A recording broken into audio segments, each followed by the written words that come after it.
ఈ తెల్లవ్వడమేమో గానీ, నాకున్న కోడి బ్రెయిన్ కాస్త కాకులెత్తబోయినట్టున్నాయి. ఏమాత్రం పని చేయట్లే. లోపల గుజ్జు ఏమీ లేదేమో. లైవ్ ఎగ్జాంపుల్ కనిపిత్తంది చూడండి. అసలు బ్యాగు తిప్పి వేసుకుంటానని ఏమాత్రం ధ్యాస లేకుండా 100% కాన్ఫిడెన్స్‌తో ఎక్కిస్తాంటాననమాట. ఈ మధ్య కాలంలో బాగా అబ్జర్వ్ చేస్తాను. సెకండోడు పుట్టినప్పుడైతే ఇంగ పూర్తిగా పోయినట్టుంది అసలు నాకి. నిన్న బియ్యం అయిపోయినాయి. అన్నం వండినప్పటికీ నాకు తెలుసు. నైట్ మా ఆయనకు చెప్పాలా లేక గుర్తులేదు. పొద్దునన్న తెచ్చుకోవాలా లేక గుర్తులేదు. కరెక్ట్ ఈ మధ్యాహ్నం రైస్ కడుగుదామని చూస్తే ఇంకేందుంది రైస్ లేవన్నమాట.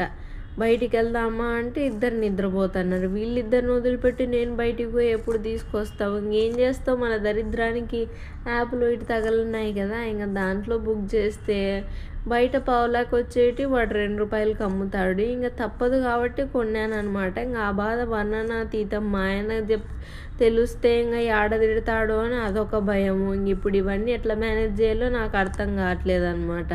ఇంకా ఈ గిడి విషయానికి వస్తేనేమో ఫస్టోడు పుట్టినప్పుడు ఉన్న ఆనందము సెకండ్ డెలివరీ తర్వాత ఉండదండి బాబోయ్.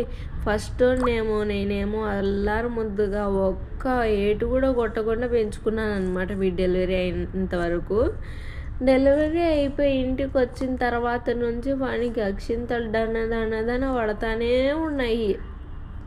వాడేమో వీడిని ఎక్కడ ఎక్కి కొట్టేస్తాడు అని అదొక భయము. వీడినేమో వానంత బాగా చూసుకోలేకపోతానని ఇదొక బాధ. మళ్ళీ ఇవన్నీ కాదని చెప్పేసి అరే నేనేం సంపాదించలేకపోతానని అని మళ్ళీ అదెక్కడి నుంచి ఆలోచనలు వస్తాయో ఏమో నాకు అర్థం కాలేదు. నాకు ఇటు ఎట్లా వస్తుందో ఏమో తెలీదు.